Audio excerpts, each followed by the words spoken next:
This has got to be the first time I've had pink hair on camera. In an attempt to keep myself engaged with the year's best music, I've decided to start a new series, discussing the biggest and best projects that I've heard released in the past month. I hope to make this a more collaborative thing at some point, but I currently have a returning audience of about 2 people, so I'm going to hold off on my ambitions. Since I came to the realization that by June 26th, I'd heard 7 projects from June, and one of them was Brat, which I'm contractually obligated to hear as a result of participating in the music nerd sphere. I know I don't owe it to anyone to listen to albums that I'm not interested in, but I am interested in keeping up with good new stuff. Because if I'm not careful, I'm going to turn into one of those music was better back in my day losers. Yikes. Anyway, I want to use this series to talk about new projects that I think are worth hearing and talking about, or at least stuff that I personally enjoyed. And we start June's list off with...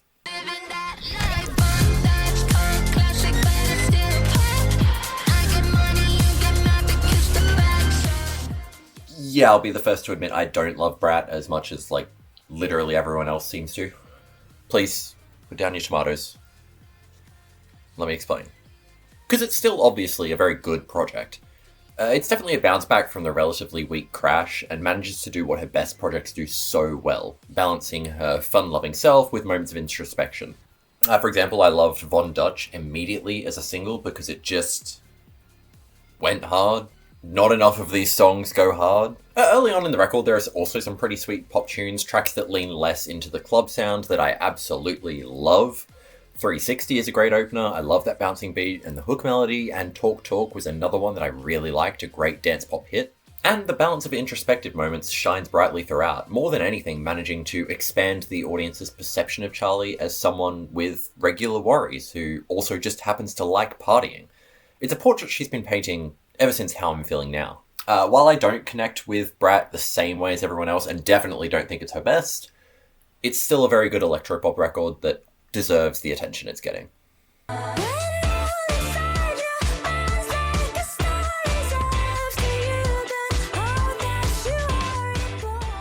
I actually purposefully didn't check this out at first. While Cure for Me is still one of my favourite pop tracks of 2022, and I kick ass at the Just Dance version, her last album remains pretty lukewarm for me. Clearly a decent project, and Aurora is obviously talented, but it wasn't something I loved. What Happened to the Heart is basically what I needed to see from Aurora. I still don't think it's perfect. She feels the need to stretch out her albums with cuts that just feel kind of repetitive sometimes. But this is very good. She just ends up having a really commanding voice with surprising range, and hearing her jump from Your Blood to The Dark Dresses Lightly really is a joy to behold. There's not a lot of commentary necessary for this one, in my opinion. The grooves here just stuck with me more than her last record. Particularly in the second half, which is where I think she tried for a little tasteful experimentation. Starvation, for example, is way more of a club song than anything on Brat. Point being, What Happened to the Heart is a super consistent pop project. The highlights don't go crazy, but for an hour-long experience, it's pretty enjoyable. Don't you know that I pack a punch back to the source, walking on the sky, I was born with the force, don't care about the money or the power.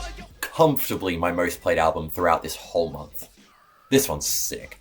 The general consensus seems to be that they're a modern Beastie Boys, and yeah, that's clearly the biggest influence. They also wrote an entire song revolving around the Omnitrix from Ben 10 and have bars about Comic Sans, Call of Duty, Honda Civics, and Dance Dance Revolution. They're like the Beastie Boys if the Beastie Boys were annoying kids instead of annoying New Yorkers. And I don't like dismissing Joey Valance and Bray as a copycat act anyway.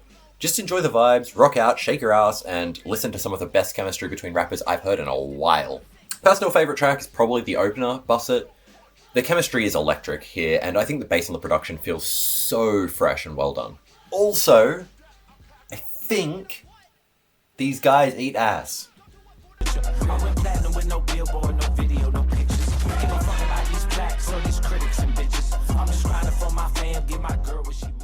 Yeah, the new Suicide Boys project is pretty good. I don't know if I'll ever be able to call a Suicide Boys project one of the best of any given year. To a certain degree, my favourites of the year will often come down to a surprise of some kind, and Suicide Boys are too dedicated to their moody cloud rap style to really surprise me on the whole. But, assuming you are already a fan of Suicide Boys stuff like I was, this is probably their best LP.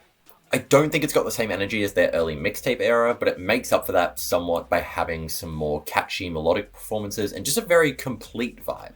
Where some of their LPs can feel like a random collection of depressing cloud rap, New World Depression's flow as a full project feels very finished. Standout track for me is probably Drag 'Em to the River, the Totalitarian remix, whatever that means. One of my favourite beats they've ever been over, period.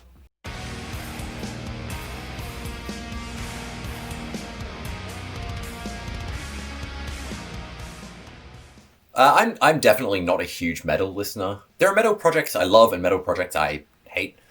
But overall, I've always felt less comfortable criticizing projects like these than pop or hip-hop or anything else, really. Because I don't have a lot to say a lot of the time other than... goddamn. The new Ulcerate album goes kinda crazy.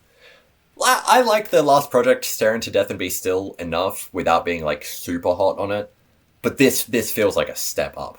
Cutting the Throat of God is, in a word, uncompromising, and if you're any sort of metal listener and for some reason haven't checked this out, you definitely need to give it a listen. Best track of the album is, in my opinion, Further Opening the Wounds, featuring my favourite riff on the whole project, but this is also definitely more of a more than the sum of its parts situation.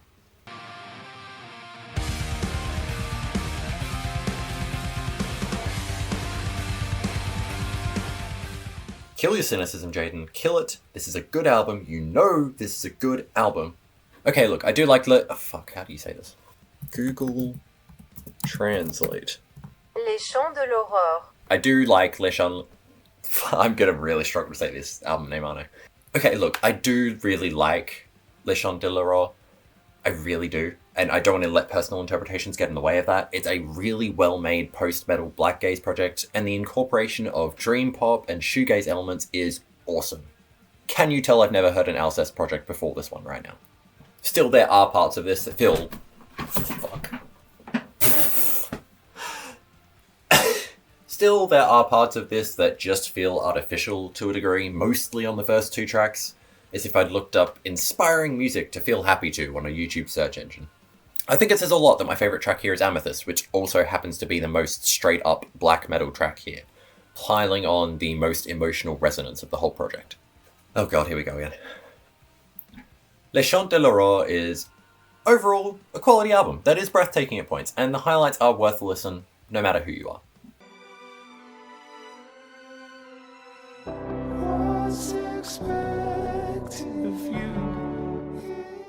Can you imagine telling someone 3 years ago that James Blake and Lil Yachty would have a collab album? Can you imagine telling them it would be good? I mean, with Lil Yachty's psych rock experiments and James Blake's apparent ability to mesh with whoever he's thrown together with, it makes a lot more sense now, but still. Weird album concept. For the most part it works though, and I think the most surprising thing for me is how much I think Yachty and James Blake's voices actually do work well together. Somehow. I mean, it has always been my personal preference, generally, for artists singing together to have different styles in order to keep it interesting. What's the point in collabing if you're just listening to the same dude twice? And I do think this is the crux of Bad Cameo as an album, as well as the highlights here like Midnight and Transport Me. This won't be one of my favourite albums of the whole year, but neither artist could have come close to doing this on their own. And for that, I think we should only celebrate this project's existence.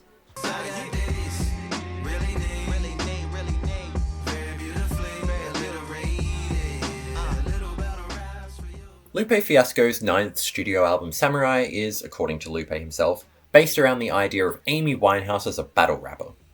It's not entirely based on that, I don't think. The character of the samurai at least seems original, but the lead single and title track is definitely based on a voicemail from Winehouse about wanting to write Wu-Tang style battle raps.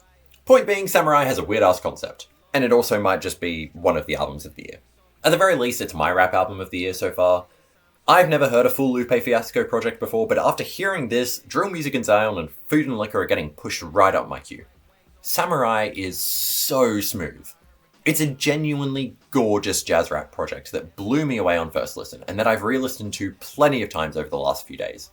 Lupe's flow is perfect for these beats, and throughout the project you see him tackle the illusion of fame, his desire to be the number one, or at least the samurai's desire to be number one, and his need to maintain artistic integrity.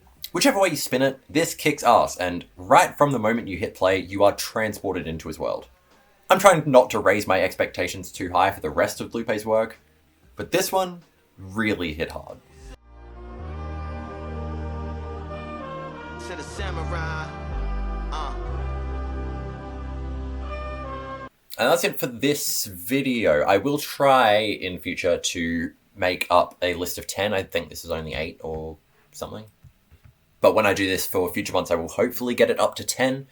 I do have a minimum rating for making this video of 7 out of 10. So if I don't have 10 albums that make it like this month, then tough shit. But I hope I can use this as a reason to keep more informed with what good releases are coming out, hopefully start to think about more singles that are coming out throughout the months as well, and just generally get more informed on what the music sphere is looking like in any given month. I hope you enjoyed this as a bit of a quick recap of the past month and the best stuff in it, and I'll see you next time.